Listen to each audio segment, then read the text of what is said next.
Hello my dear students, good morning, सुप्रभात, welcome to BSC government senior secondary school Pinjwara के online classes में आपका हार्दिक स्वागत है।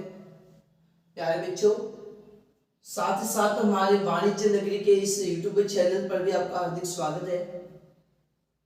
क्लास 12 है और हमारा चैप्टर है प्रतिस्पर्धा रहित बाजार, ठीक है ना, बिल्कुल सर। और लेक्चर्स नंबर 5 है, 5वां लेक्चर है।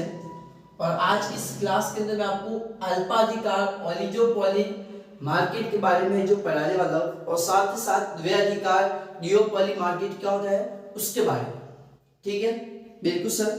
तो ज्यादा समय खराब नहीं करेंगे और हम टॉपिक्स पे चलते हैं। और कोई डाउट, कोई क्वेश्चन जो नहीं समझ में आ रहा तो आपको उस क्वेश्चन की भी कमेंट शेयर करनी है, ताकि उसका डाउट या उसका जो सॉल्यूशन है जो मैं आपको बता दूंगा कि उसका सॉल्यूशन क्या होगा। तो देखिएगा, अल्पाधिकार ओलिगोपोली, देखना अल्पाधिकार क्या होता है। तो बेटा अल्पाधिकार अपूर्ण प्रतियोगिता की ही एक किस्म होती है, ठीक है ना। और यह बाजार की वह स्थिति है जिसमें कुछ ही, यानी कि कुछ ही का मतलब 4 या 5 फर्में ही या विक्रेता होती है, और प्रत्येक फर्म उद्योग के कुल उत्पादन का एक बड़ा हिस्सा पैदा करती है, बड़ा भाग पैदा करती है। और साथ ही उत्पादन के बारे में निर्णय लेने के लिए फर्में एक दूसरे पर निर्भर करती है। यानी कि अल्पाधिकार के अंदर विक्रेता या जो फर्में होती है या जो उद्योग होते हैं वो केवल 4 या 5 ही होते हैं, मतलब थोड़े ही होते हैं, ठीक है। देखना पूर्ण प्रतियोगिता के अंदर तो बहुत अत्यधिक थे। एकाधिकार के अंदर आपने देखा था एक ही, ठीक है। उसके बाद में आपने एकाधिकार के अंदर देखा था कि विक्रेताओं की संख्या अधिक होती है, ठीक है। जबकि यहाँ पर है कि विक्रेता या फर्मों की जो संख्या होती है वो 4 या 5 मतलब कम होती है या थोड़ी होती है, ठीक है। कि भाई जो भी उत्पादन हो रहा है, यानी कि कुल उत्पादन में प्रत्येक फर्म का एक बड़ा हिस्सा भाग या बड़ा हिस्सा पैदा होती है, ठीक है, या बड़ा हिस्सा उत्पादन होता है, ठीक है, बिल्कुल सर। तो देखिएगा इसकी विशेषताओं के बारे में भी और ध्यान रखना कि अल्पाधिकार के अंदर समरूप वस्तुएं भी होती है, विभेदीकृत वस्तुएं भी होती है, ठीक है। प्राइस है तो सर इसमें प्राइस के अंदर भी आप कहोगे तो सर इसमें प्राइस समरूप में भी हो सकती है और विभेद में भी हो सकती है, ठीक है, बिल्कुल सर।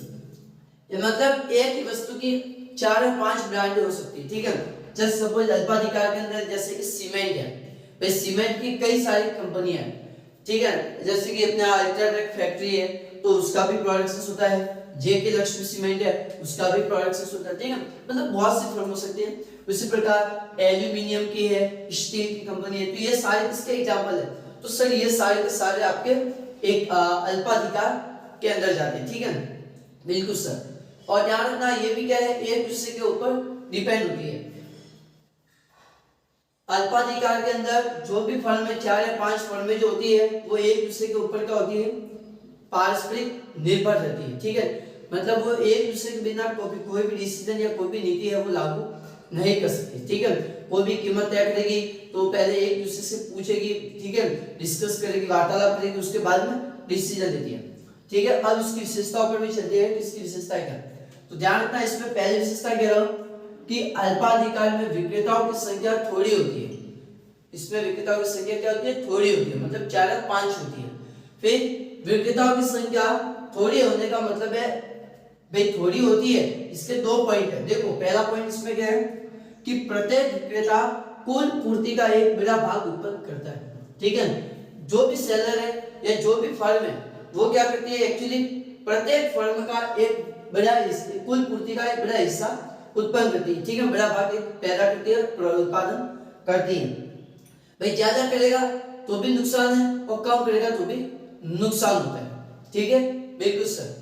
तो वो क्या करती है, आपस में जो भी 4 या 5 फर्म होती है वो आपस में डिसीजन ले लेती है कि भाई तुझे इतना उत्पादन करना, तुझे इतना उत्पादन करना, तुझे इतना उत्पादन करना, ठीक है, बिल्कुल सर। फिर और पूर्ति के एक बड़े भाग पर नियंत्रण होने के कारण बाजार में वस्तु की कीमत को प्रभावित करती है। अगर ज्यादा उत्पादन करेगा तो भी कीमत इफेक्ट होगी, कम करेगा तो भी कीमत इफेक्ट होने वाले तो भी कीमत प्रभावित होगी, मतलब इसमें कीमत प्रभावित होती रहती है। समझ में आया? बिल्कुल सर। अगर भाई ज्यादा उत्पादन किया है तो भी कीमत कम भी करनी पड़ेगी, अगर उत्पादन ज्यादा है तो कीमत कम है, उत्पादन कम है तो कीमत बढ़ाओगे। ठीक है, बिल्कुल सर। तो जबकि यहाँ पे ऐसा नहीं करना है, यहाँ पर जो भी डिसीजन वगैरह जो भी लेना है तो एक दूसरे से पूछ के उसके बाद लिया जाता है। और इसी में दूसरा कह रहा है कि विक्रेता में पारस्परिक निर्भरता भी पाई जाती है। ठीक है, एक फर्म दूसरे फर्म के ऊपर भी क्या होती है, निर्भर होती है, मतलब 4-5 फर्म है तो वो एक दूसरे के ऊपर निर्भर है। ठीक है, डिपेंड है एक दूसरे के ऊपर। अतः एक विक्रेता की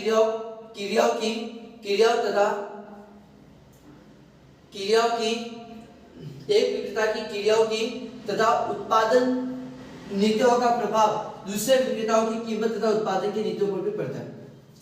जैसे मान लीजिए आपने कीमत बढ़ा दी और दूसरे फर्म ने अगर कीमत नहीं बढ़ाई है तो भाई वो ग्राहक उस दुकान पर जाएगा। समझ में आया? तो इसलिए कह रहा हूं कि जो भी कीमत बढ़ानी है घटानी होती है तो उसमें आपस में पहले तय करना होता है कि भाई कीमत क्या रखते हैं। अगर आप अपनी मर्जी से कीमत को बढ़ाओगे या घटाओगे तो भाई उसकी उत्पादन पर भी इफेक्ट होने वाला है, उसकी उत्पादन नीति और कीमत नीति भी प्रभावित होगी। दूसरा कह रहा है दूसरी संस्था में कि सब वस्तु लगभग प्रमापित, नहीं कि प्रमापित का मतलब समरूप या भेदित, भेदित का मतलब विभेदित, मतलब इसमें दो नहीं हो सकती है। ठीक है, इसमें दो प्रकार की, मतलब विशुद्ध अल्पाधिकारी के अंदर क्या है कि सभी विक्रेता की वस्तु समरूप होती है। ठीक है, वस्तु क्या होती है, समान होती है। और यहाँ पे कह रहे हैं कि सभी विक्रेताओं की वस्तुएं समरूप न होकर लगभग मिलती जुलती है। ठीक है, आपने कह दिया कि मुझे सीमेंट लाना है। अब यहाँ पर मान लीजिएगा सीमेंट के कई सारे एजेंसी है, अब कोई अलग अलग कंपनी का सीमेंट रख रहा है भाई। ठीक है, कोई मान लीजिएगा ये कह सकते हैं कि कोई टाटा बिरला का सीमेंट है, या उसी प्रकार कह दिया कोई अल्ट्राटेक का रख रहा है, कोई जेके लक्ष्मी का सीमेंट यूज कर रहा है, मतलब हर कंपनी का अलग अलग यूज करते हैं। ठीक है, तो वहां पर वस्तु समरूप न होकर क्या होती है, मिलती जुलती है। बिल्कुल सर। फिर फर्मों की पारस्परिक निर्भरता, एक दूसरे के ऊपर क्या डिपेंड होते हैं, और अल्पाधिकारी में फर्म का वस्तु के मूल्य पर नियंत्रण पारस्परिक निर्भरता के कारण सीमित रहता है। ये क्या होती है, एक्चुअली एक दूसरे के ऊपर निर्भर रहती है और एक दूसरे से डिसीजन जो भी लेना है तो वो वार्तालाप भी करती रहती है। ठीक है, वार्तालाप करेगी तभी वो क्या करेगी, वस्तु के मूल्य पर नियंत्रण कर पाएगी। समझ में, मतलब कीमत बढ़ रही है और उत्पादन की मात्रा घट रही है तो फिर आप उस प्राइस को कंट्रोल नहीं कर पाओगे। फिर फर्मों के प्रवेश व बहिर्गमन, तो ध्यान रखना इसमें नई फर्मों का प्रवेश और बहिर्गमन कठिन होता है, परंतु एकाधिकारी की यह संभव नहीं होता।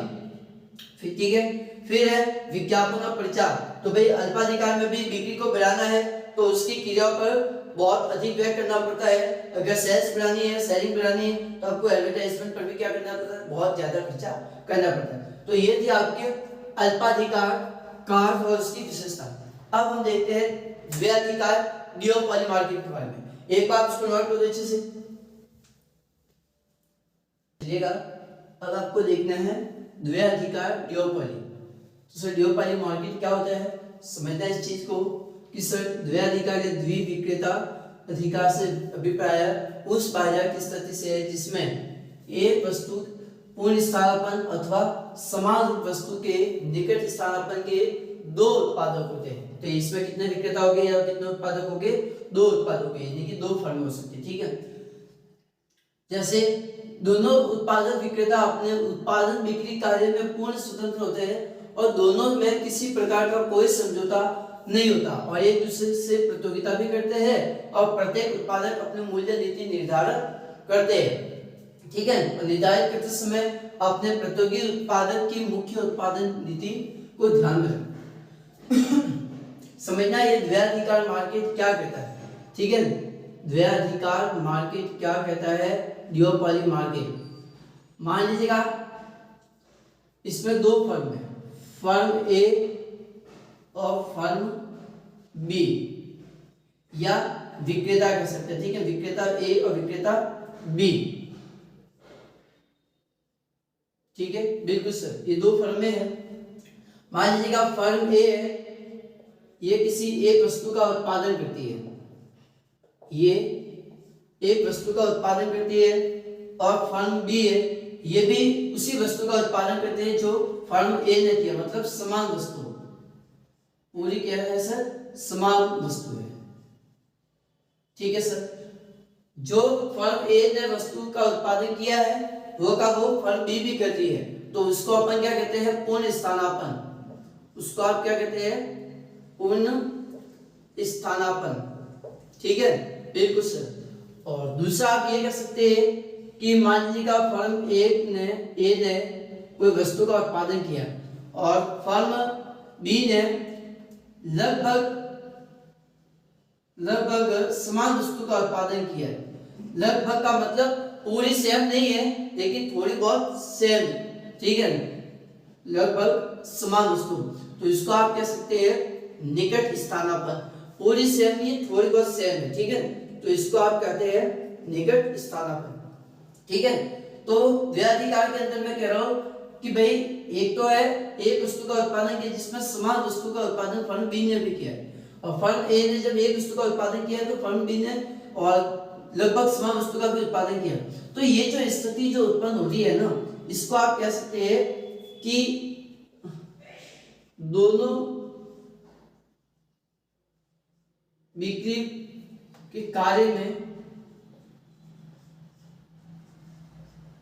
पूर्ण स्वतंत्र है। ठीक है, पूर्ण स्वतंत्रता होती है। ठीक है, पूर्ण स्थानापन्न हो रहा है। ठीक है सर, अब पूर्ण स्थानापन्न। ठीक है, बिल्कुल सर। तो भाई द्वैधाधिकार के अंदर आप कह सकते हैं कि सर इसमें एक दूसरे से प्रतियोगिता करते हैं। ठीक है,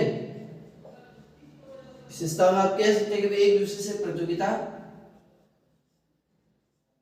करते हैं। दूसरा आप कहोगे कि सर इसमें कोई समझौता नहीं होता, इसमें कोई समझौता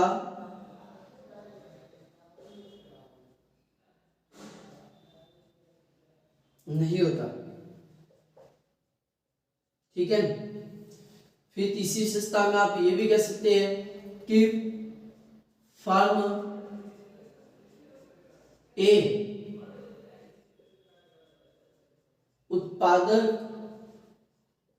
उत्पादक मूल्य नीति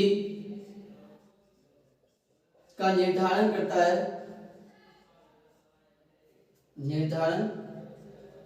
करता है, तो फर्म बी के उत्पादन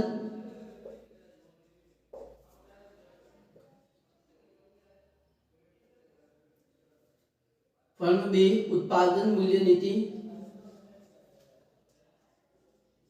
को भी ध्यान में रखता है। ठीक है, वो भी ध्यान में रखता है। ठीक है, बिल्कुल सर। और ये कह सकते हैं कि इन दोनों बिक्री के अंदर पूर्ण स्वतंत्रता होती है। यहां पे लिख सकते हैं पूर्ण स्वतंत्रता। ठीक है, बिल्कुल सर। दोनों विक्रेताओं में पूर्ण स्वतंत्रता है, दोनों विक्रेता में पूर्ण स्वतंत्रता होती है। ठीक है, तो ये था आपके ड्यूओपोली मार्केट जो मैंने आपको अच्छे से बता दिया है। ठीक है, बिल्कुल सर। तो प्यारे बच्चों, ये था आपके माइक्रो इकोनॉमिक्स का चैप्टर नंबर 6 जो कि क्या हो चुका है, कंप्लीट। और साथ ही साथ हमारी जो पहली किताब थी माइक्रो इकोनॉमिक्स, ये भी क्या हो चुकी है, कंप्लीट। ठीक है, इसमें कोई टॉपिक्स बाकी नहीं है, मैंने पूरा आपको करवा दिया चैप्टर नंबर 1 से लेकर चैप्टर नंबर 6 तक। अब आपकी स्टार्ट होने वाली है मैक्रो इकोनॉमिक्स, समष्टि अर्थशास्त्र। ठीक है, बिल्कुल सर। तो इसको नोट करना है, और कोई डाउट कोई क्वेश्चन नहीं समझ में आया तो आपको उस क्वेश्चन की पिक सेंड करनी। Okay, bye.